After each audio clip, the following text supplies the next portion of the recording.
各位好，我是 Spike。今天跟大家聊一聊游戏。最近一段时间不是在帖子里面发，我又开始重拾这个红警2了嘛。然后呢，我就做了一个调查，调查问卷在帖子里面，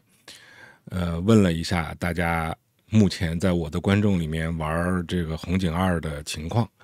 那这个调查的结果呢，其实还是有一点让我小小的这个有一点意外的啊，我就不截屏了，我这边看着把这个调查结果跟大家公布一下啊。我就一个简单的问题，说我的观众有没有现在还想玩红警2的？那一共有4个选项，回答最多的是最后一个，是说红警2是啥？不知道，没玩过。但是有一个很有趣的现象是，这个占比35%，回答数量最多的不知道红警2是啥、没玩过的观众，他的票数是在很后来才起来的。就是刚一开始我发这个帖子的前一天，最多的选票其实是我现在5天之后看变成了最少的。所以你看，这个是一个很有意思的现象。如果你只看结果呢，真的容易本末倒置。但是如果你把这个选票慢慢累积起来的这个时间线也放到一起看的话，你就会发现，现在我这个选票放了有5天了，一共有37个投票，应该也不会有大幅度的增加了。那最一开始选择想玩有游戏但是没有 Windows 只有 Mac 的这个选项啊，这个是最多的。然后逐渐这个就往下降，其他的投票就上来了。到5天之后，这个变成了最少，只有19%。但是你会发现，这个帖子下面还有7个评论，当然要刨除我的回复了。在这个评论里面，我相信也都是在最少的这19%里面的。也就是说，但凡是属于想玩这个有游戏但是没有 Windows 只有 Mac 没法玩的这类观众，其实是对我这个投票最积极的，他们应该也是第一时间看到我的这个投票的，那说明他们也是更多的属于数字时代的原住民。而为什么这根本不知道红警2是啥的这个投票慢慢上来了呢？介于我的节目其实我一直自己在强调，并不是一个科技频道，所以其实我的频道的观众里面，其实还有相当数量的非科技爱好者存在的。那也就是说，对于游戏这件事情呢，不那么感冒的，那你不知道也很正常。比如说，其实红警2就是像我这个年纪，比如说你现在是40岁上下，你应该知道的概率非常高。但如果你不在我这个年龄段呢，你基本上就不太会知道了。那还有2个选项是19%是一直在玩，这个比例和想玩有游戏但是没有 Windows 只有 Mac 这个是一样的，都是19%。然后想玩但没有游戏占27%，被夹在中间。所以其实你看，想玩的人如果加在一起，我们如果把想玩和一直在玩的人加在一起，其实它的比例是占到了65%的，然后还有35%呢是不知道没玩过，是吧？其实是这样的一个比例。其实这个比例已经超出了我个人的预期了。我没有想到，知道这个游戏而且想玩，甚至还有一直在玩的人有那么多，所以我就觉得，这个节目有必要做一下。但是呢，今天这期我不太会去讲一些偏技术的东西，比如说我怎么在 Mac 上玩红警，包括那个我是如何用 crossover， 然后最近我又在我的 iPhone 和 iPad 上安装了 Windows 操作系统，我也在尝试能不能用它打红警。这个其实红警本身是一个情怀，倒不是说你看我那个 Mac 上面的 crossover 成功的运行了红警之后，我玩了2天也就放下了，也就不玩了。就是情怀这个东西呢，其实你是没有办法像当年那样再提起那般热情了。但是这个东西呢，它就会一直种在你的心里，但凡有机会呢，你就想回首一下，这就是人类。那在聊情怀之前，我想先针对35%的不知道红警2是啥也没有玩过的人，我们先聊一个比较大众化的话题，应该是你们能听懂，也应该我觉得会感兴趣的话题，就是游戏到底是个什么东西。我相信对于我父母这一代人，比如说60后甚至50后，特别是又是常年居住在中国大陆地区的，你们可能对游戏是一个完全陌生的领域。我不知道你们是不是甚至觉得游戏是一个洪水猛兽。游戏跟动画片这两个东西，在我的父母辈的人的眼里，其实都是不入流的。他们会觉得游戏是洪水猛兽，绝对不能碰，跟鸦片是一样的。然后这个动画片呢，就是小孩看的，只要稍微认字了，会看书了就不会就不要再看动画片了。当然他们也不会看书不会真的看书。所以游戏到底怎么来的，是一个什么东西？我想先从人类底层的这个基因逻辑来说起。特别是现在这个 AI 已经大行其道的当下，我们再谈人类的一些特别的地方，我们往往不再跟动物比了，而是跟 AI 去比，是吧？我记得我小的时候，像什么自然课呀、政治课呀，经常会讲人类起源，然后跟动物比，人类怎么样，跟动物不一样，人跟动物的差别。但你看最近2年一直在讲人跟 AI 的差别嘛，这就是时代浪潮的变化。那人跟 AI 最大的差别其实有很多了，但是我认为上一期我讲了一个做决策的能力那还有一个其实更根本的就是想象力。我觉得想象力这个东西是人类的一个挺牛的法宝，这是一个大脑不知道怎么运行出来的产物，也就是说它是一个弹性极强的东西。如果你把想象力运行的太过了，那我们可能会形容这个人就是疯癫了，是吧？每天净想一些不可能实现的东西。但是如果你完全没有想象力的话，那我们就会说这个人木头脑袋、死板什么都想不到所以其实想象力它跟什么东西是有直接的关联的呢？可以就是说是一个火车头后面的那个拉煤的车厢，煤水火车，那个喷气的烧煤的那个大火车头后面要拉有个半截小车厢专门拉煤的它相当于那个是什么呢？如果想象力是火车头，那拉煤的那节小车厢呢就是创造力。我个人认为所有其实人类的创造力，它的源头其实都是想象力。你像马斯克他为什么现在如此成功刚一出世的时候被人认为是乔布斯第2代，其实他是不是乔布斯第2代这个再讲，我不是太认同，但是他在人类社会中起到的作用，他的伟大的级别，我觉得跟乔布斯是不相上下的。如果他能活得再长一点的话，我觉得他甚至会超过乔布斯。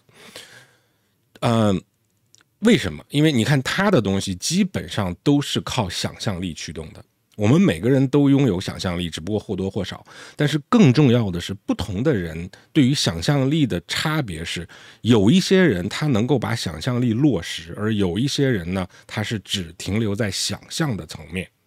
这就是我们说，这个我们小的时候，特别像我小的时候家长跟老师经常说，你别净想那些没用的那其实这个东西呢，我觉得是非常不公平的，因为对于家长跟老师来讲，你是完全不知道你这个小孩子他想的这些东西到底是有用还是没用的。这个只有谁知道呢？这个只有命运知道。但是如果你在孩子小的时候就打压他的想象力，那么他这个想象力以后成为真实的这个可能性就会被你打得降得更低。我觉得很少有人会像我这样子，就是从小一直被打压，但是就是不低头宁可天天被骂，被打比较少但天天被骂，不给你好脸，但是呢也要坚持自己的想法，一直坚持到40多岁可预见的未来还是一直会坚持下去。就是爸妈说的，我认为对的听，我认为不对的就是不听。那像我这种性格呢，就比较吃亏，就是吃亏是在于过得看起来没那么顺风顺水的，但是也有好处。特别是搭配上我这个内向的性格，它的好处就是我今天能够坐在这里跟大家去分享我坎坷的经历下去磨练出来的一些顺风顺水的过一生的人可能根本不会遇到也不会有意识去想的问题。那关于这个想象力是人类的一个基本需求。最早的娱乐应该就是躺在地上数星星，去谈论星星上是什么。我觉得狮子王第一代第一集第一部狮子王1不是2狮子王1的时候，那我非常喜欢那部电影，是个动画片，所以我父母级别的人是绝对不会看的。当这个丁满、鹏鹏和辛巴躺在草地上看星星的时候，他们3个人在打引号的人在讨论星星是什么。那我觉得那个就是一个让我非常动容的场景。其实那个就是把想象力和人生结合在一起的一个典型的案例。我相信但凡看过《狮子王》这个电影的观众，我一提到这个场景，你应该或多或少都有一些连接吧。那之后，当这个数字电子的东西电被发明了之后，直接影响的人类的想象力的部分，其实就是娱乐产业。你其实会发现，所有的娱乐产业在屏幕上的体现，都是要满足人类的幻想、欲望的一个产物，也就是在屏幕当中帮人类去实现一些他们在生活当中无法实现的东西。所以在早年，电影跟电视第一次走入到了人类的视野。那其实为什么人们要看电影？我觉得一个姜文导演说的，这不是我说的就是非常核心的一个原因，就是人们要在电影当中去寻找自己的想象力的满足，自己幻想的满足，就是我想象的那个生活，我想要的那种状态，在我的生活当中无法实现，但是在电影当中可以实现。我相信这也是很多人喜欢看小说，对吧？喜欢读书，读故事的一个核心体验。我相信这个也是大家看我这个频道，应该也带有类似于这样的一点点的目的在里面吧。那电影跟游戏其实有一个还蛮本质的差别，我觉得就是为什么像我这个年纪说这个年轻人都比较，小孩子都比较喜欢游戏，不那么热衷于电影，但是稍微年纪大一点的还是偏电影看的更多一点的。原因是因为游戏其实是电影的一个衍生的版本。像我小的时候那要说到90年代末吧，90年代末那个时候，电子游戏刚刚进入到中国老百姓的视野当中的时候，其实我就一直希望在游戏中能够看到电影级别的画面。我相信这个跟我同龄人都应该是有非常大的认同的。那否则为什么我们的游戏机要不断的去更新次时代的产品，每一代的下一代的游戏机，它的画面都是竞争的一个这个万家争夺的一个地方吧你看那游戏画面也越来越好，越来越精美那到现在基本上跟电影已经可以媲美了那这就是游戏跟电影它本身是源于同一个东西，就是在屏幕当中能够感受到自己在真实生活当中感受不到、实现不了的。而电影呢，它是一个被动的，它是被动的接受，就是我电影拍好了，你们不能选择剧情，你也没有办法去说我在某一个关键点做 A、B 选择，然后根据我的选择的不同，我电影的结局就不同这些都是没有办法实现的。而游戏就可以很好的实现这个东西，而不但游戏可以实现这种选择，而且游戏呢还会实时的给你奖赏机制。比如说我游戏手柄上按下一个按钮，那屏幕当中那个人呢就踢一脚，他踢到了对面的敌人，敌人直接就倒地。这是不是我从按下按钮到看到这个敌人倒地，这个反馈是非常及时的？而这个其实是人类大脑非常喜欢的一点。所以为什么说游戏容易上瘾？为什么说我们要寓教于乐，要把学习引入到这个游戏的机制，而不能总是考验人的意志力，不能总是靠人的那点点可怜的意志力去压迫一个人去学习。那我们在我成长的那个年代的那个环境当中，几乎所有的家长跟老师在教育孩子学习的情况下，都是用高压去考验孩子的意志力的。他完全没有自己读过书，也没有自己了解过意志力是一个什么东西，他也不明白意志力对人有多么的珍贵，以及意志力是怎么样是一个消耗品，都不知道啊，就觉得这个孩子没有按照自己的样子去努力的学习，就是该打该骂该去教育的，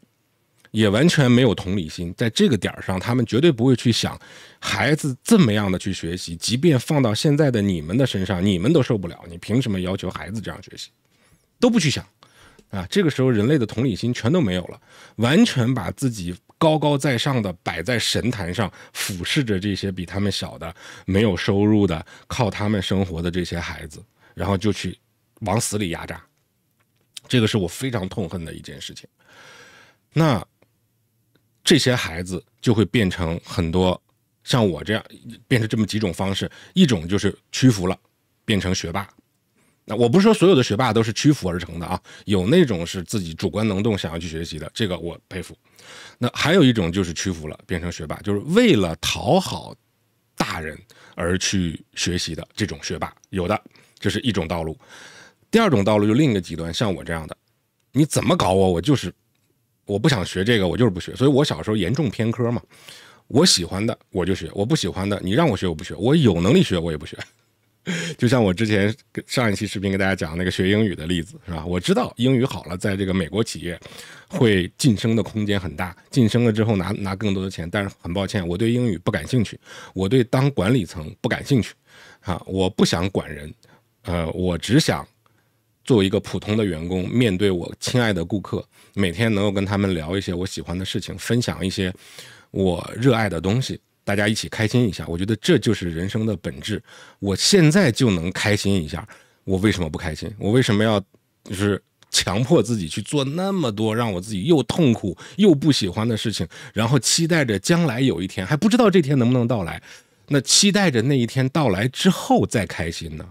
这是一个很奇怪的逻辑，是吧？我这真的是很奇怪，为什么国外有很多人就躺平？中国人说的，你赚钱，你努力，你不躺平，你卷是为了什么？为了卷完了之后能赚到钱，拿着钱再去躺平。那你现在就能躺平，你就不理解。好，说回游戏哈，不能这么愤青，年纪已经这么大了，是吧？说到哪儿了？游戏是有反馈的啊，是正向的反馈机制的，所以它其实是比较容易上瘾的啊。说到这个地方了，那其实游戏跟电影的本质都是满足自己的一个幻想啊，在这个生活当中不能就像我小的时候就非常喜欢科幻电影，那我觉得那个就是完全在我的有生之年没有办法实现的，那我就特别喜欢看这一类的这个艺术作品。但是现在因为有马斯克的出现，那让我觉得我的有生之年还是能看到一些科幻电影里的东西的。实际上已经看见了，像我们的 Apple Watch 上面直接可以通话，这不就是小的时候科幻电影里面的东西吗？所以我觉得游戏其实是一个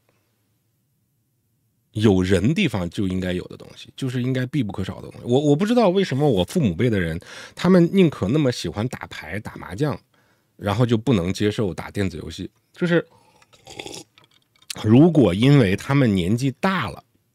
没有办法进入这个圈子，这个我完全能理解。但是他们给我的感觉就是，我不但鄙视这个行业，然后我也不屑于了解这个行业，然后真正的是不当心让我接触了一下这个行业，比如说连连看什么的，然后他们又进去之后就一下出不来。我记得当时我给我妈介绍了一个什么小游戏让她玩，然后她就比我还牛，然后就一玩了5-6个小时，然后最后颈椎病犯了，然后就从此放下再也不玩了。我觉得这个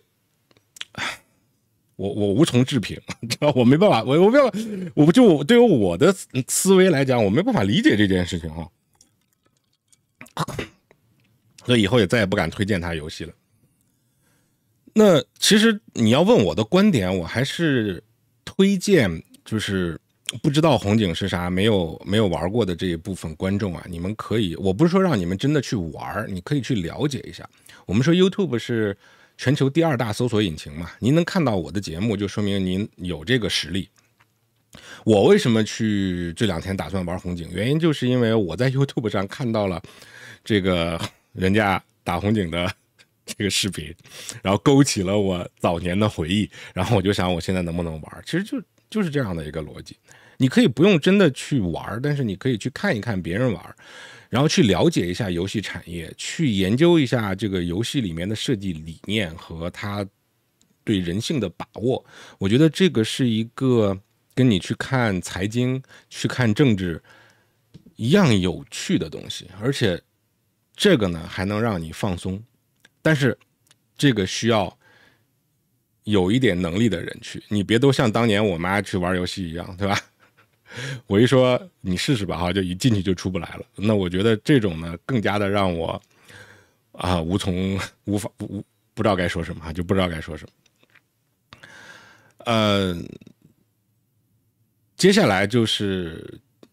简单的跟大家收个尾吧，聊一聊红警2是个什么东西吧。因为我不专业啊，那你们如果想要更深入的了解，去 YouTube 上搜，那一把比我专业的多得多。但是呢，我相信我的节目的观众可能也懒得去搜，我就简单的让你们有个大概的了解哈。红警2是这个 EA 全称是什么 ？EA Electronic Arts 嘛，这电子艺术，中文翻译叫电子艺界啊，但是其实直翻那2个英文单词 ，E 就是电子，A 就是艺术。这是一家游戏公司，专门这个生产游戏的，在各个平台上都能生产。它是一个老牌的艺术公司，然后它的这个老牌游戏公司，它的旗下呢又有非常多不同的团队或者是子公司，每一个子公司呢可能运营一个专有的游戏品牌。那红警2呢，就是当年这个 EA 旗下的一个叫 Westwood， 中国翻译叫西屋，但其实这个也是连音一带意义了。West 就是英文的西边的意思，然后这个 wood 其实是木头，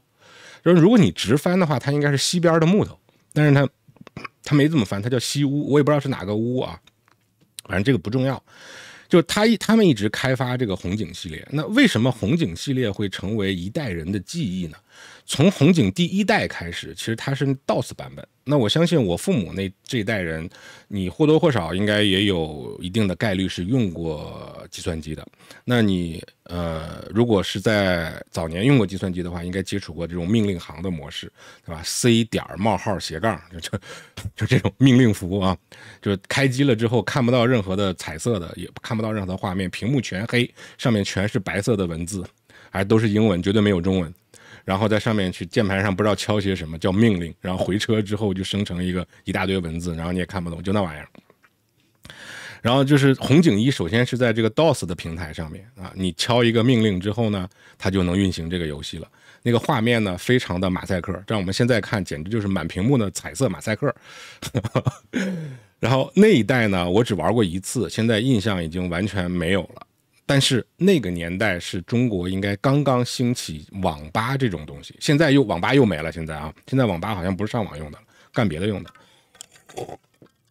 就是消亡了。但在那个年代是网吧刚刚兴起的，然后在这之后的10几年，这个网吧成为了一个流行风尚，全国各地遍地开花，特别是在我上大学的时候。那红警2是它的第2代的续作，然后就是在这个 Windows 平台了啊，说 Windows 大家都应该知道了。那为什么红警系列包括1跟2都是非常强的？因为到3了以后啊，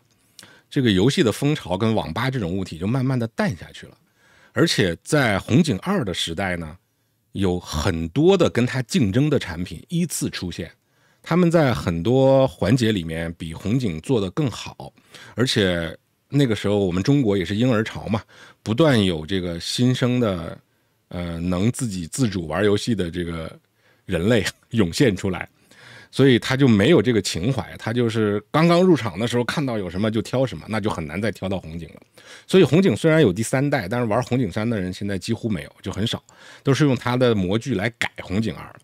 所以其实红警最风靡的时代就是红警第2代的时代，它还是一个2D 的，还不是3D 的啊，是一个平面游戏，但是做的跟3D 一样。它为什么会风靡？有两大原因，我认为，一个是在人文上面的，因为这款游戏它选择的主题是美苏争霸。大家都知道，当年美苏争霸没有真的打起来，最后冷战过后就平息了，苏联解体了。但是这个游戏呢，其实就很聪明的抓住了这个有一些好战分子的这个爱好，是吧？他让美国跟苏联真的打起来，形成了一场世界大战，然后分为这个盟军阵营和苏军阵营，然后一个是蓝色阵营，一个是红色阵营，真的打起来了。然后这个美国呢，就是像什么法国呀、这个英国呀，就是这种国家，你可以选择成为一个阵营。然后苏俄呢，就是什么利比亚呀、什么东西吧，就是那个阵营啊，没有中国啊，没有中国。后来有一个叫《共和国之辉》的网友改编版本，生把中国给加进去了。这个我觉得也就是当年的舆论环境比较宽松，现在你再这么玩试试看，是吧？这个游戏基本上就不能在中国上市。这是第一个原因，就是把住了这个人文的这块脉搏。第二个原因，我认为更重要，因为在红警2的那个年代，90年代末嘛，电脑刚刚兴起，而电脑跟游戏机的主要差别，在玩游戏这个方面的主要差别，就是电脑是用键盘鼠标玩，而游戏机是用游戏手柄玩。这个差别其实跟电脑和 iPad 的差别是一样的。其实电脑跟 iPad 不是什么长得不一样，或者是什么产品策略不一样，产品策略不一样也是因为这个，也就是说电脑是用键盘鼠标控制，而 iPad 是用手指控制的，这个差别就造成了电脑跟 iPad 它一定不是同一个东西。那你想想看，如果是用手柄玩游戏的话，它比较擅长的什么？比如说格斗游戏，比如说赛车游戏，这个是非常适合用手柄去玩的。但是在电脑上，你如果再去玩这种格斗游戏，摁一下打拳，然后上下左右动，你想想电脑你要这么去按，这不是很别扭的一件事？有没有？有，但是这是很别扭的一件事。而电脑最自然的操作是，它有个鼠标，鼠标的优势是在屏幕当中有一个箭头，你指哪儿打哪儿。这个操作上的优势是游戏手柄没有办法替代的。虽然游戏手柄也可以在屏幕上放一个鼠标，但是你那个鼠标怎么控制？你要用摇杆去摇，你这个摇杆摇得多快，它有没有加速度，这个都很难确定。你没有办法说指哪儿打哪儿，你只能说我慢慢的往那个方向去摇去，这是手柄嘛。所以一旦鼠标被发明出来了之后，红警当年就利用了鼠标的这个优势，发明了一种新的游戏玩法，叫即时战略游戏。后来你可以把它设计成这个棋牌类游戏，其实它属于同一个类别的，也就是说，就像一个象棋的棋盘一样放在你面前，然后你这面前都是棋子，你怎么走子儿，其实就是本质上就是这么个东西，只不过它放的不是一个象棋的棋盘，而它放的是一张世界地图，上面有山有水有平原，然后棋子呢不是所谓的固定的那几个棋子，而是上面你可以去建造各种建筑，比如说兵工厂啊，比如说电厂，比如说这个矿场，然后由矿场去采资源，然后通过这些资源再去造兵工厂，再去造坦克，造这个大兵，然后再去进行战斗，它是这样的一个体系。那你想这样的一种体系，我用这个手柄其实就很难快速精确的指哪儿打哪儿。你比如说我造出一个坦克，我让坦克去打那个目标，这个时候你要先选择这个坦克，然后再去点那个目标吧。你不管用什么方式控制，你都得用这样的一个运行逻辑嘛。但如果你是手柄的话，你想这个多困难啊！摇杆摇到坦克那儿，点一个按钮，然后再摇到目标那儿，点一下按钮，多麻烦！你鼠标啪搞定了。所以这种形式是前所未有的，前所未见的。这是一个第二个原因，红警2能够流行，开创了一种新的游戏品类。第三个原因是因为它带动了一些原来从来不在电视机上玩游戏的游戏人群。因为那个时候我小的时候啊，我在我玩红警1、红警2那个年代，很多我眼中的大人、成年人，他们是不玩电子游戏的，就是不玩电视上的那个游戏机的，但是他们玩电脑，就很奇怪，他们就觉得电脑跟游戏机就不一样。我电脑就是一个好像我能够去学习玩的东西，但游戏机那个东西我就觉得不去，我进不去。我觉得这个从人性上分析，应该是对自己没有能力驾驭的东西的一种贬低啊，这也是写在人性里面的，只不过不是每一个人都有这样的反思能力，很多东西在浮于外表嘛，没有往深了想。所以因为红警2是运行在电脑上的，它又特别适合用电脑鼠标去玩，所以我相信有大部分当年玩红警2的人，他是从来没有摸过游戏手柄的，他就直接在电脑上打这个游戏，而且一路打下来之后，他电脑游戏是熟知，但是他这个游戏机不怎么玩。我相信是有这样的人的，当然也有后来又买了游戏机玩的啊，这是另外一种。因为你入了行之后嘛，你总会去体验一下别的东西，所以这个就是现在我们说的 Steam 平台为什么会流行了。Steam 平台它干嘛的？我的定义啊，我也不是它的资深玩家，我的定义就是 Steam 平台抓住了这部分人群，它把原来在游戏主机上的那些游戏，让你在电脑上也能玩。你就不用买游戏主机了，你不是看不上这个电视游戏的行业吗？你只玩电脑游戏吗？行，那我把这个电视游戏机里面的那些游戏给你搬到电脑屏幕上，让你拿键盘鼠标玩。你玩的那种游戏，有些游戏就是像比如那种就是第一人称的那种游戏，第一人称也不是，就是那种动作游戏，类似于像古墓丽影那种动作游戏，其实你拿键盘就没有拿鼠标玩来的舒服。但是这个时候呢，我不管你，我先占用市场啊，我先让你玩起来再说。所以到后来，现在咱们干嘛了？就是现在流行的是什么？是在电脑、手机跟 iPad 上面再连接一个蓝牙的游戏手柄去打游戏，对吧？这就是一路发展下来。所以这个是关于红警2的一个历史啊，以至于它是什么东西。那我想之后我会简单的做一期节目来跟大家去讲解一下我是怎么实现的在 Mac 上打红警啊，一直在玩的您就捧个场啊，那想玩但没有游戏的，这个我帮不了你。你自己去网上找找资源吧啊，这个你要问我的话呢，你可以找这个西屋去买啊。那想玩有游戏但没有 Windows 只有 Mac 的这类观众，我这个接下来的节目是会帮到你的，我们可以一起回味一下当年啊。当然呢，这个东西可能也得花点小钱啊，人民币100多块钱吧，我觉得还可以接受啊。这个到时候回忆起当年的这个美好时光，我觉得这个是最重要的啊。至于这个游戏玩的好与坏，我现在已经很菜了我也可以录一些我玩的画面放到节目当中给大家看一看啊。这个我想就放到下期，今天聊的已经半个小时了。好，那我们今天这个开篇先跟大家聊这么多，感谢各位的观看跟关注，我们下期再见。